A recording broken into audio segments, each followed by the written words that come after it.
자, 이번 시간에 이제 박정희 정부에 대해서 하시는 겁니다. 30. 그래서 5.16 군사정변 하셨죠? 5.16 군사정변까지. 5.16 군사정변 이후에 약 2년간 군정이 실시되었고, 군정기 때 무슨 일이 있었다? 뭐, 정리를 하셨고, 그 다음에 이제 정식으로 63년에 박정희 정부가 출범됐다 하면서 여기 지금 나와 있는 거 있죠? 요 나와 있는 게 바로 박정희 정부 때 있었던 일이야. 근데 여기서도 이제 중요한 걸 중심으로 정리해 드려야 되는데, 중요한 게 바로 요거. 제일 잘 나오는 것 중에 하나가 한일 협정 체결. 이 말은 다른 말로는 한일 국교 정상화가 이루어지는 거야. 그래서 박정희 정부 때 어떤 일이 있었냐면 한일 국교 정상화를 위한 한일 회담이라는 게 개최되는 시기입니다. 그러니까 국교가 수립돼 있지 않았다라는 거지, 일본하고. 그래서 국교 정상화를 위한 한일 회담이 전개되었고, 그 다음에 결국은 65년에 한일 협정이라는 게 체결되면서 한일 국교 정상화. 자, 그래서 요거 하나. 그 다음에 이제 60년대가 이제 베트남 전쟁이 일어날 때인데, 그 베트남에 국군이 파견된 사건, 이걸 베트남 파병이라고 합니다. 그래서 요게 제일 잘 나와. 여기 있는 거 다 책에 있는 건데 유일하게 책이 없는 게 하나 있거든. 근데 시사 문제로 하나 나올 수 있어서 써놓은 거야. 한미주둔군 66년에 한미주둔군 지휘협정인데 이거는 이제 주한 미군이죠. 한반도에 주둔하는 주한 미군 지휘에 관한 협정인데 이걸 한미행정협정이라고도 하고 일명 소파라고도 하는 거. 이 뉴스에서 최근에 많이 나왔죠, 소파. 미군들이 범죄를 저지르는데 이 소파의 잘못된 규정 때문에 우리에게 사법적 권한이 없고 미군에게 양도해야 되잖아. 자, 그래서 소파 이런 것들 요게 이제 잘 나와. 그거. 그 다음에 이제 또 뭐를 해야 되냐면 닉슨 독트린.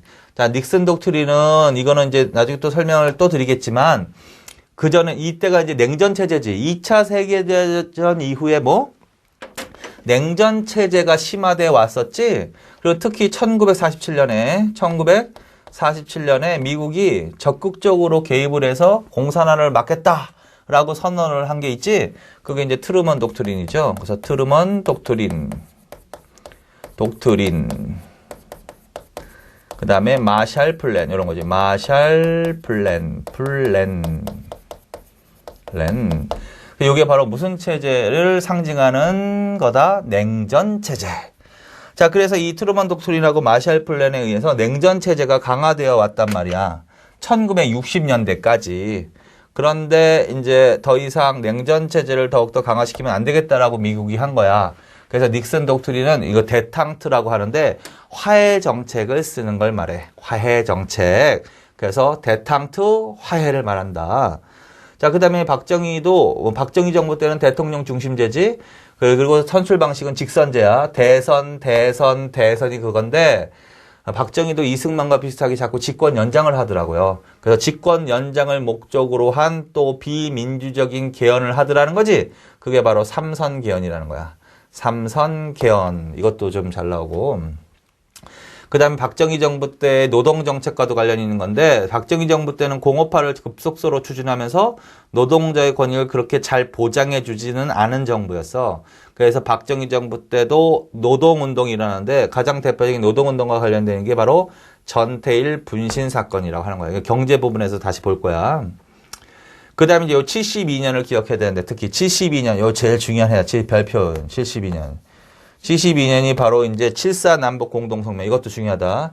7.4 남북 공동성명이라는 게, 이건 남북관계에 관련해서 획기적인 내용인데, 요거 이후에 이제 10월 유신이라는 걸 선포해. 10월 유신이라는 걸 선포하고, 이때 헌법을 개헌한다고 또. 그걸 유신헌법이라고 해.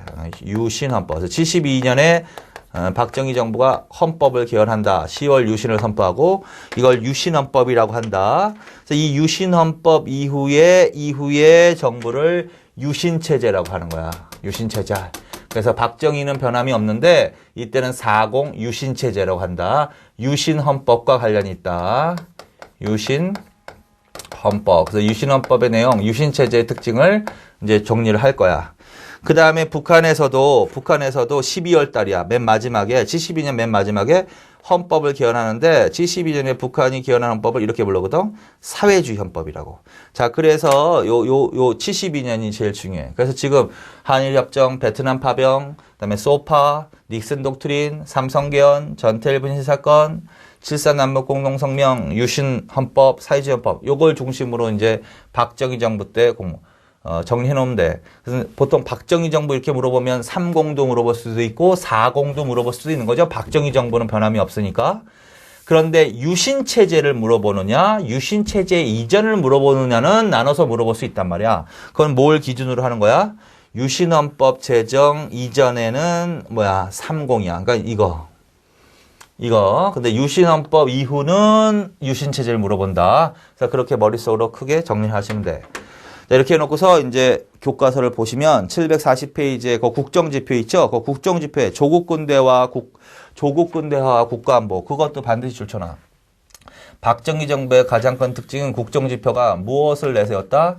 조국 근대화를 내세웠다. 조국 근대화. 뭐냐면 박정희 정부는 한마디로 말하면 경제 정책에 주력하던 정부였다라는 거야. 그래서 조국 근대화. 우리나라가 절대적으로 여전히 빈곤에 시달렸다. 그래서 조국 근대화를 목표로 경제 성장 제일주의. 경제 정책에 초점을 맞추는데 안정보다는 성장 위주의 정책을 경제 성장 정책에 주력하던 정부다. 이렇게. 그리고 정치적으로는 국가 안보를 강조하면서 반공을 강조하는 정부였다. 이렇게. 그래서 조국 근대화 반드시 기억해. 반공을 강조했다 그러면 박정희 정부만 아니야. 이승만 정부도 해당이 되니까. 근데 조국 근대화를 목표로 경제 성장 제일주의 정책. 조국 근대화를 목표로 그럼 반드시 기억해놔. 그럼 박정희 정부를 말한다. 그 다음에 양가로 2번 별표 쳐놓고 줄 쳐놓으시면 돼. 이게 이제 여기서 말씀드렸던 한일 협정 체결과 관련되어 있는 거야. 박정희 정부 때 한일 국교 정상화를 위한 한일 회담이 개최되고 있었습니다. 그런데 이 당시에 국민들은 이것을 그렇게 달갑게 생각하지는 않고 있었습니다. 그래서 박정희 정부 때 한일 국교 정상화에 반대하는 한일 회담에 반대하는 시위가 발생하기도 했습니다. 맞아요, 틀려요? 당연히 맞는 거지. 그래서 그거 관련된 게 바로 6.3 사태라는 거야. 6.3 사태. 그래서 6.3 사태도 줄쳐놔. 그래서 6.3 사태 여기다 써놓은 거 있죠? 64년에 6.3 사태는 바로 한일 국교 정상화, 한일 회담, 한일 협정 체결에 반발한 시위란 말이야. 그걸 6.3 사태라고 합니다. 이 당시에 그러면 학생들을 중심으로 국민들이 왜 한일 국교 정상화를 반대했느냐라는 거야. 국민들의 요구는 이렇다. 먼저 선결 조건이 있어야 된다. 일제 36년간 식민 지배에 대한 명백한 사과가 필요하다. 근데 이 당시에 이 한일 회담이 전개되는 과정에서 명백한 사과를 하지를 않더라는 거야, 일본이. 그 다음에 그 피해, 식민지 지배에 대한 피해에 대한 보상금을 받아야 된다. 근데 보상금, 명백한 사과도 없거니와 보상금도 다른 명목으로 주지 보상금이라는 명목으로 주지는 않더라는 거지. 자, 그래서 그게 바로 반대한 근본적인 원인이고. 그러나 박정희 정부는 국민의 반대도 불구하고 결국 65년에 한일 협정을 체결함으로써 한일 국교 정상화가 이루어졌습니다. 이렇게 알아두시면 돼. 이 과정에서 이제 김종필 오이라 메모라는 거 있죠? 요게 바로 한일 회담, 한일 협정 체결과 관련되어 있는 내용이겠지? 요게 딱 나오면 어느 정부다? 박정희 정부다. 당연히. 그리고 주제는 한일 국교 정상화와 관련되어 있는 내용을 물어보는 거다. 그래서 그렇게 정리해 놓으십시오. 자, 그 다음에 베트남 파병. 자, 베트남 파병은 이때 이제 베트남이 공산화에 처할 위기에 처했었단 말이야. 그래서, 공산화를 막기, 이때가 이제 냉전 시대인 거지? 냉전 시대인 거지? 그래서 미국이 개입을 한단 말이야, 여기에. 미국이, 베트남의 공산화를 막기 위해서 미국이 참전을 했다고요. 그래서 6.25 전쟁과 좀 구분해야 되는데 6.25 전쟁은 유엔에서 참전한 전쟁이야. 미국이 단독 참전한 전쟁이 아니라고. 근데 베트남 파병은 유엔이 참전했다 이러면 안 된다고. 미국이 단독을 개입했고 미국이 이제 한국에 파병을 요청을 한 거지. 미국의 파병 요청에 따라서 한국의 군대가 어떻게 베트남에 파병된 사건. 이거를 베트남 파병이라고 합니다. 근데 이 한일 국교 정상화도 그렇고요. 베트남 파병도 그렇고 이 박정희 정부가 뭐에 초점을 맞춰서 조국 군대하고 경제 성장 정책에 초점을 맞췄죠. 그래서 그거를 국민의 반대도 불구하고 그걸 밀어붙였던 것은 요 경제 정책, 경제 성장에 도움을 얻기 위한 목적이었던 거야, 사실은. 자, 그래서 이제 미국이 지원을 약속했단 말이야. 그게 이제 브라운 각서야. 브라운 각서. 여기 있죠? 브라운 각서. 그래서 브라운 각서는 뭐와 관련되어 있는 각서야? 베트남 파병과 관련되어 있다. 그치? 미국이 한국에 대한 지원을 약속해준 약속이란 말이야. 한마디로 말하면. 그래서 브라운 각서를 통해서 미군의 지원 요청에 의해서 이제 파병이 되었다. 이런 식으로. 그리고 실제로 이 베트남 전쟁으로 해서 우리나라 경제 성장에 많은 도움을 받았다. 자, 이렇게 알아두시면 돼. 자, 그 다음에 양가로 4번. 67년의 대통령 선거. 뭐냐면, 박정희 정부의 통치체제는 다시 대통령 중심제로 바뀌었지. 5차 기원으로. 그리고 대통령 선출 방식은 이제 직선제였어. 30 때는 직선제야. 그래서 대선이 바로 직선 말하는 거죠. 그래서 63년에 처음 선출된 거야. 그치? 그 다음에 요때도 4년이야. 67년에 또 2대 선거가 있었던 거지. 그래서 대선. 그래서 박정희가 당선이 또 두 번째 됐다라는 거고, 이때는 많은 표 차이로, 국민의 지지가 높았을 때야. 그래서 두 번째 선거에서는 윤보선 등을, 거기 책이 나오니까, 야당인 신민당 후보로는 윤보선이 나왔었거든? 이때는 무슨 정부야? 공화당 정부지, 공화당. 야당으로는 신민당이 나오는데, 윤보선을 큰 차이로 이겨서 당선이 되었습니다. 왜 큰 차이로 이겼을까? 군사 정변으로 정권을 잡았는데도 불구하고 실제로 이것 때문에 경제 성장이 급속도로 이루어지기 시작해. 경제 성장이 그래서 본격적인 경제 성장이 이루어진 정부가 바로 박정희 정부거든. 그래서 결국은 절대적 빈곤에서 벗어나기 시작하거든. 이 박정희 정부 때가. 그래서 국민의 지지가 초반에는 좀 좋았다라는 거죠. 자, 그 다음에 이제 양가로 5번 삼성계엄과 박정희의 삼선 이렇게 돼 있는데, 이게 이제 뭐냐면 두 번째까지는 좋았는데 점차 갈수록 어떻게 이승만과 비슷한 자꾸 장기 집권을 계획하더라는 거지. 그래서 장기 집권을 목적으로 변칙적으로 불법 통과시킨 개헌이 바로 이 삼선개헌이라는 거야. 삼선개헌. 그래서 삼선개헌은 몇 년에? 67년에. 이거 몇 차 개헌일까 그럼? 6차 개헌이겠지. 그죠? 6차.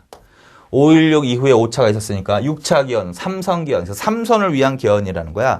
그래서 이때부터 국민의 지지가 어떻게 떨어지기 시작하더라는 거지. 자, 그래서 그렇게 알아두시고 2번 1971년 그 대선 결과로 나왔단 말이야. 삼선 개헌을 통해서 자꾸 장기 집권을 하자 국민의 지지율이 떨어졌던 것이고 여당이. 그리고 71년에 누구하고 붙었냐면 김대중 후보하고 처음 붙었단 말이야. 그래서 야당 이때 이제 40대 기술원 해가지고요. 40대 젊은 사람이 나가야 된다 해가지고 김영삼 후보하고 신민당 야당인 신민당 40대 기술원 해서 김영삼하고 김대중 후보가 신민당 내에서 대통령 후보로 막 결다가 결국은 김대중 후보가 신민당 후보로 결정이 돼서 결국은 처음으로 대선에 참가한 게 바로 71년이란 말이야. 근데 이때는 이미 야당의 지지율이 상대적으로 올라가고 여당의 지지율이 떨어지게 됐다. 결정적인 계기는 삼선개헌. 그래서 결국은 근소한 차이로 이때는 이기더라는 거지. 근소한 차이로. 그래서 박정희가 요 71년 대선의 결과로 조금 충격을 받았대. 그래서 앞으로 계속 집권하기는 조금 힘들 것이다라는. 그래서 다음에 요 유신헌법을 만들게 되는 배경이 되는 거야. 자, 그래서 그렇게 한번 읽어보시면 된다. 그리고 그 과정에서 68년에 무장공비 사건도 있었다 그랬죠? 그 무장공비 사건, 청와대 습각 사건, 울진 삼척지구의 무장공비 사건, 미국 정찰군함 푸에블로 납북 사건, 이런 68년도에 이런 사건이 있었던 거야. 근데 이런 사건들은 남북 관계를 긴장시키는 사건이라서 보통 이런 사건이 터지면 여당에게 유리하다고, 여당에게. 근데 그 다음에 삼선개헌을 통해서 비민주적인 정치를 하니까 이거는 여당에게 호재였지만 이거는 여당의 악재였다는 거지. 근데 어떤 게 더 컸다라는 거야? 삼선 개헌이 더 컸다라는 거지. 그래서 71년 대선에서 김대중을 근소한 차이로 이기게 된다라는 거지. 자, 그래서 그런 내용을 하면 돼. 그 다음에 3번 국가 비상사태 선포, 국가 보위에 관한 특별조치법 제정, 그거 줄쳐놓으시면 돼. 그 다음에 양가로 6번 있죠? 7.4 남북 공동성명과 영구집권의 시도 이렇게 돼 있지? 그게 바로 이제 72년 요 해가 제일 중요하다고 그랬죠? 자, 그래서 한번 생각해 보면, 삼선 개헌으로 인해서 국민의 지지율이 약화되기 시작한 거지, 그렇지? 그래서 대내적으로 국민의 지지가 약화되면서 정부의 위기가 오기 시작했다라는 거야.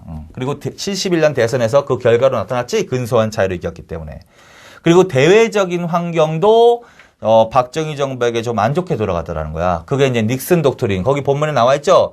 69년에 미국이 뭘 선포한다? 닉슨 독트린을 선포한다. 이거는 이제 배경으로 물어보는 거야. 배경. 닉슨 독트린은 뭐다? 데탕트 정책이야. 데탕트. 거기 나왔으니까 추천하세요. 데탕트 정책인데 이 데탕트 정책은 화해하는 정책이야. 화해. 그래서 그 전까지는 아주 극한 대립을 했다면 이때부터는 좀 화해를 해야 되겠다. 그래서 이걸 데탕트 화해 정책으로 좀 전환하는 거야. 미국의 공산주의에 대한 정책이 좀 유화 정책으로 변한 거지. 이 과정에서 이제 미국 대통령이 중국에도 방문한다. 그래서 핑퐁 외교라고 보통 한다. 미중 관계가 개선이 되고 중국이 유엔에 가입하는 등 이러한 데탕트 화해 분위기가 조성되는 시기가 바로 69년 이후란 말이야. 그런데 이제 박정희 정부는 남북 간에 어떻게 경직 관계를 이용해서 정권을 유지시켜 왔는데 미군이 자꾸 박정희 정부에다 대고 북한과 대화를 해라 이런 식으로 막 종용을 하는 거야. 그래서 대외적으로도 위기에 처했고 대내적으로도 위기에 처했다. 그래서 닉슨 독트린이나 삼선 개헌 이런 것들이 결국은 유신체제 성립의 배경이 된다는 거야. 유신체제. 근데 느닷없이 유신체제를 선포할 수가 없으니까 72년에 비밀리에. 그래서 요것에 영향일 수도 있는데, 닉슨 독트린에 영향일 수도 있는데, 그래서 그 전까지는 남북 관계가 별로 그렇게 대화가 없었거든? 근데 70년대부터 남북 관계에 변화가 나타나기 시작하는 거야. 8.15 선언, 그냥 듣기만 하세요, 이거는. 8.15 선언은, 북한에 대고 박정희가 좀 어떤 제의를 한 거야. 그리고 71년부터 남과 북이 남북 적십자 회담이라는 게 개최되기 시작하더라고. 그래서 남과 북이 대화가 시작이 됐으니까 국민들의 관심이 여기로 싹 쏠렸겠지? 그 상태에서 몰래 비밀리에 중앙정보부장을 북한에 파견해서 박정희가. 그리고 그 중앙정보부장으로 하여금 김일성과 면담해서 합의를 하게 만든 거야. 그래서 분단 이후 남과 북에서 각각 정부가 수립된 이후에 남과 북이 처음으로 합의해서 발표한 게 바로 7.4 남북 공동성명이야. 구체적인 내용은 남북관계 할 때 하실 거고 어쨌든 72년에 뭐가 발표되다 느닷없이 서울과 평양에서 동시에 7.4 남북 공동성명. 자, 그래서 결국은 이 공동성명이 발표되는데 대략 요지는 그거야. 남과 북이 합의를 했다고 발표하는 거야. 통일을 하겠습니다. 앞으로. 여기에 합의했다고 발표하는 거야. 그래서 국민의 관심은 그쪽으로 더 몰아간 거지. 그런 상태에서 10월 17일 비상조치를 선포하면서 10월 유신이라는 시국 선언을 한다. 박정희가. 그리고 이러한 통일 문제를 앞으로 변화하는 환경 문제, 국제 환경 문제, 통일 문제를 계속 이어나가기 위해서는 자신이 좀 더 해야 되겠다라는 거야. 그래서 7.4 남북 공동성명 발표 이후에 어떤 일이 있었습니다. 10월 유신이 선포되고 몇 차 개헌? 7차 개헌이 있었습니다. 그리고 이 7차 개헌 유신헌법을 기반으로 한 정부를 유신체제라고 합니다. 그런데 북한에서도 어떻게 헌법을 개헌하더라고 이때. 그래서 72년에 북한에서 개헌한 헌법은 이렇게 불러 사회주의 헌법.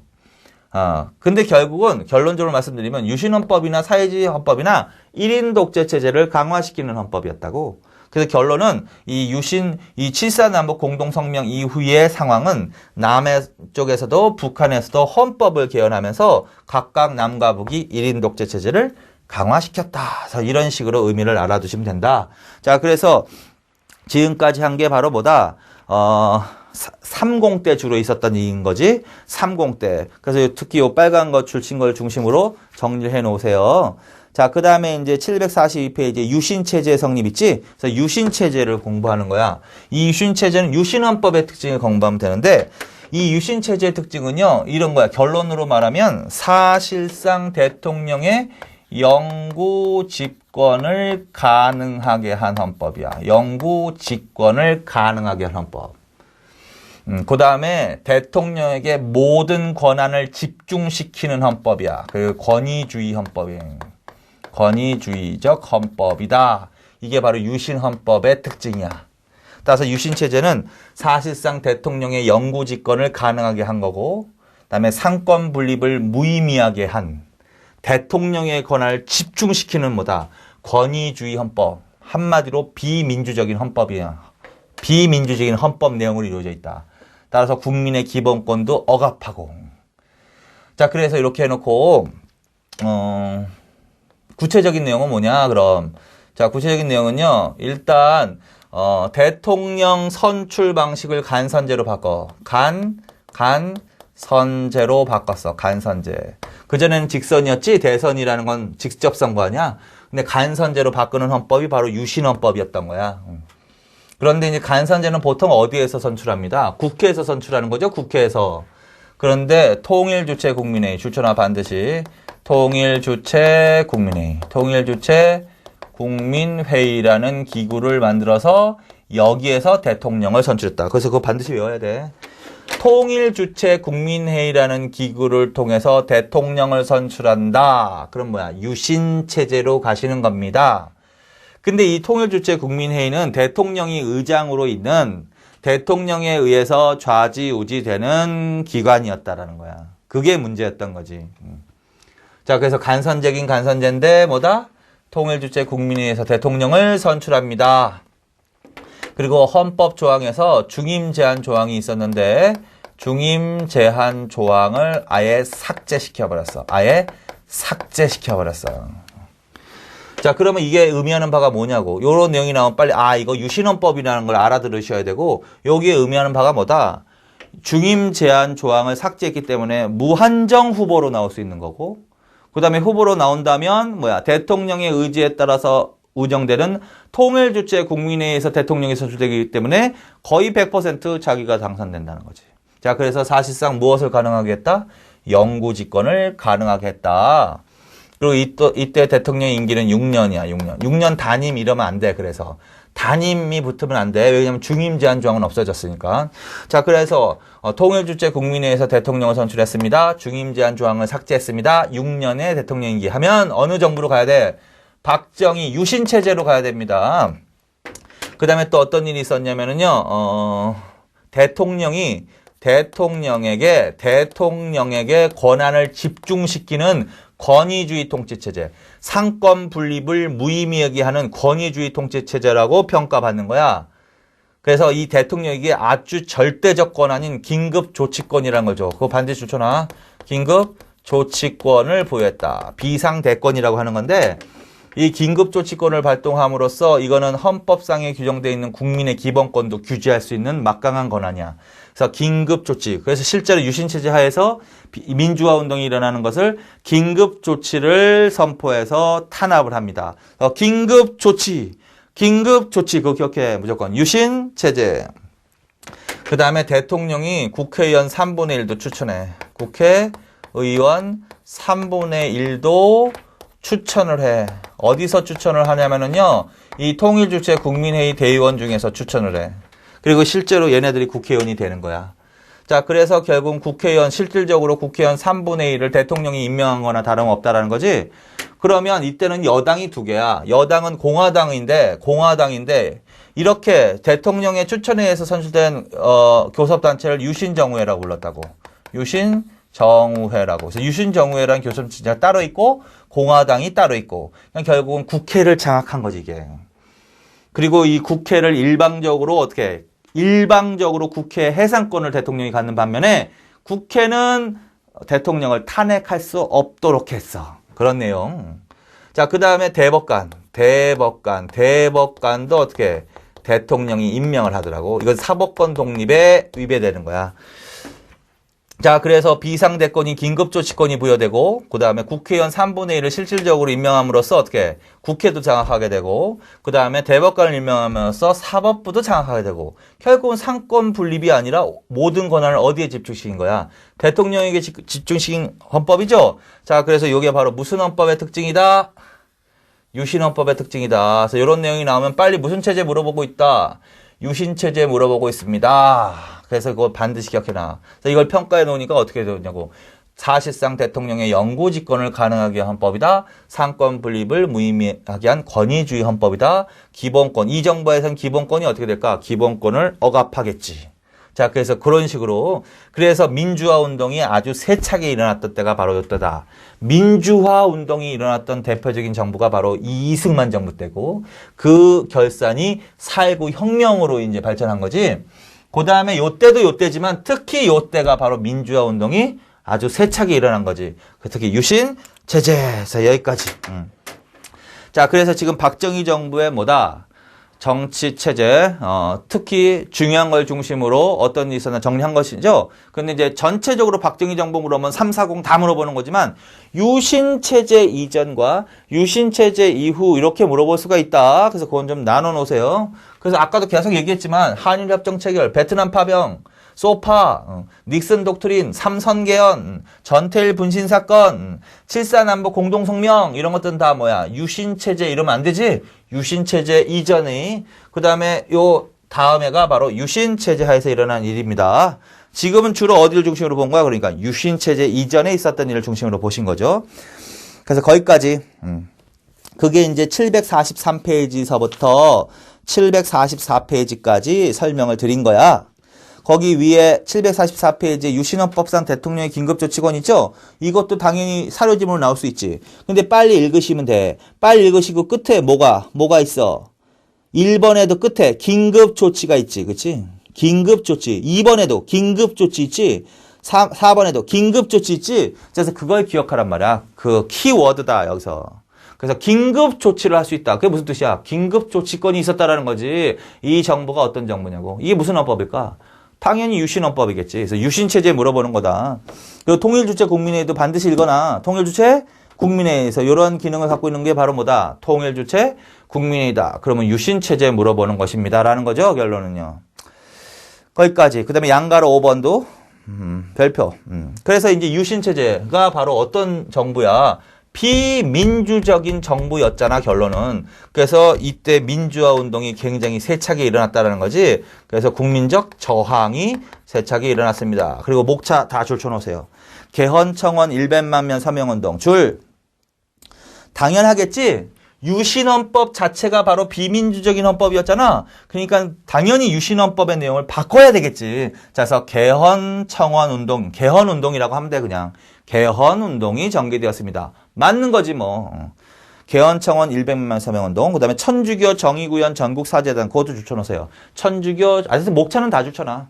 그리고 요 목차, 그러니까 동그라미 1번부터 동그라미 6번까지는 다 줄쳐. 목차만 줄쳐놔. 그게.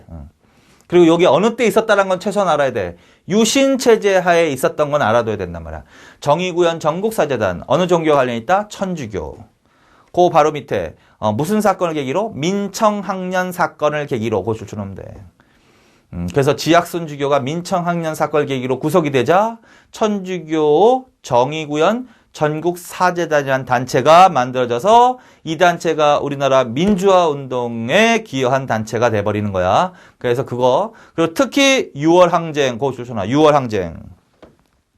나중인데. 1987년 거기 박종철 고문치사 사건 폭로 6월 항쟁의 계기를 마련한 단체. 자, 이게 바로 뭐다? 천주교 정의구현 전국사재단. 그다음에 자유언론실천운동, 자유실천문인협의회, 민주회복국민회의, 특히 이 정도. 그다음에 3.1 민주구국선언문. 요거는 실제로 사료지문이 나온 적이 있어, 국가직에서. 3.1 민주구국선언문. 요걸 쫙 주고서 이때의 정부를 물어본 적이 있단 말이야. 자, 이거는 유신체제로 가야 되겠죠? 자, 그래서 중요한 거. 개헌청원 100만면 서명운동, 천주교 정의구현 전국사재단 결성, 그 다음에 자유언론실천운동, 민주회복국민회의, 3.1 민주구국선언문. 몇 개 안 되죠? 그래서 그거는 최소한 어느 정부 때 있었다는 거, 이승만 정부 때 나오면 안 된다는 거지. 그래서 유신체제 하에 있었던 민주화 운동의 내용이다. 그래서 그렇게 정도는 정리해놔. 그 다음에 양가로 6번도 줄쳐놓고 정부의 탄압. 당연히 이 박정희 정부는 그러한 민주화 운동을 탄압을 했겠지. 탄압. 이게 이제 어느 정부하고 자꾸 비교를 하는 거야. 이승만 정부하고 비교하는 거지. 그래서 탄압과 관련된 사건이 뭐가 있었어? 이승만 정부 때는. 박정희 정부 때 이런 거 나오면 돼. 뭐 진보당 사건 이건 안 되잖아. 진보당 사건, 조봉암 처형 이거. 그다음에 이사보안법 파동 이런 거 나오면 안 되잖아. 이거는 박정희 이승만 정부 때 있었다고. 그다음에 뭐다 경향신문 폐간 이런 거. 이렇게. 자, 그런데 이때는 어떻게 탄압을 했다? 김대중 납치 사건 그 줄 73년 김대중 일본에 가 있던 김대중을 호텔에서 중앙정보부 요원이 납치해서 죽이려고 했던 사건이야. 김대중 납치 사건. 물론 이제 미국이 이걸 막았거든. 그래서 결국은 이제 죽지는 않지만 김대중 납치 사건이 있었습니다. 그 줄 옆에다가 하나 써놔. 김대중 등 내란 음모죄 이렇게 써놔. 그리고 1980년 신군부 이렇게 나. 그래서 김대중 납치 사건이 있었습니다 하고 김대중 등을 내란 음모죄로 몰아서 군사 재판에 회부한 적이 있거든. 그거는 다른 사건이야. 자, 김대중 납치 사건은 유신체제 하에서 있었던 거고 요거는 1980년 신군부 하에서 있었던 거야. 옆에다 써. 비교. 그다음에 긴급조치 발표는 당연하지. 유신체제 하면 뭐야? 대통령에게 무슨 권한을 줬다고? 긴급조치권을 줬다고 그랬죠? 그래서 긴급조치권을 부여해서 어떻게? 민주화운동을 탄압했다. 그걸 이해하면 돼. 그 다음에 746페이지에 민청학령 사건과 인민혁명당 재건이 사건. 자, 요것도 바로 뭐야? 이 당시 민주화운동을 탄압하기 위해서 일으킨 사건이다. 이때 이제 학생들도 뭐야 민주화운동을 했겠지. 이 당시에 이제 학생들의 조직 중에 하나가 민청학년, 민주청년학생연합의 약자. 민청학년 그것도 조선하고 이건 어느 때 나와야 돼? 유신체제 하에서. 자, 그래서 학생운동이 일어나자 학생들을 검거하기 시작했단 말이야. 그걸 민청학년 사건이라고 해. 학생들이 대한민국을 전복시키려고 했다라고 하면서 그걸 민청학년 사건이라고 한다. 아까 기억나십니까? 이 민청학년 사건으로 천주교 지학순주교가 구속이 된단 말이지. 그래서 천주교에서 어떤 단체가 만들어지게 된 계기가 됐지? 천주교 정의구현 전국사재단이라는 조직이 만들어지게 된 배경이 된 사건이라고. 그 다음에 이 당시 이 학생들을 검거하는 가운데에서 중앙정보부가 하나의 사건을 발표하거든. 그거 제목이 뭐냐면 인민혁명당 재건이 사건 이런 식으로 발표를 해. 뭐냐면 이 당시에 이제 북한과 연계되어 있는 공산주의자들이 인민혁명당이라는 당을 만들어서 학생들과 함께 주동질 해가지고 선동질 해가지고 대한민국을 전복시키려고 했다. 그래서 그러한 사람들을 일망타진했다. 이런 사건을 발표했단 말이야. 자, 그리고 이 인혁당 재건이 사건을 발표하고서 1024명이 검거되고 그중에서 인혁당 재건이 연루자 8명에게 사형이 선고되었다 이렇게 돼 있죠. 그리고 곧바로 8명에게는 사형이 선고되고 그냥 바로 집행을 해버렸어. 근데 이제 최근에 과거 사건에 대해서 다시 재심을 한단 말이야.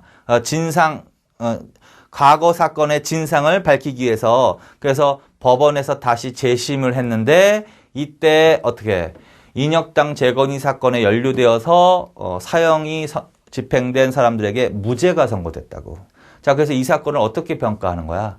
이 당시에 이제 유신체제에 대한 민주화운동, 국민적 저항이 심해지자 중앙정보부가 이 사건을 날조한 사건이다라고 여겨지는 사건이야. 자, 그래서 이렇게 이해하시고 결론은 문제를 풀어야 되니까 김대중 납치 사건, 그렇지? 긴급조치는 당연하고 민청학령 사건, 인혁당 재건이 사건 이건 어느 정부때 있었다? 유신체제 하에 있었다. 그렇게 알아두세요 반드시. 그래서 이 정치변에서도 그게 잘 나오는 거야.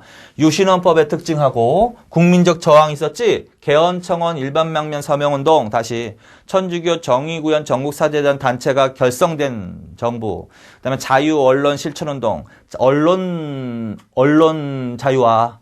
그 다음에 민주회복 국민회의, 3.1 민주구국선언문, 요런 것들. 그 다음에 지금 하신 거 뭐야?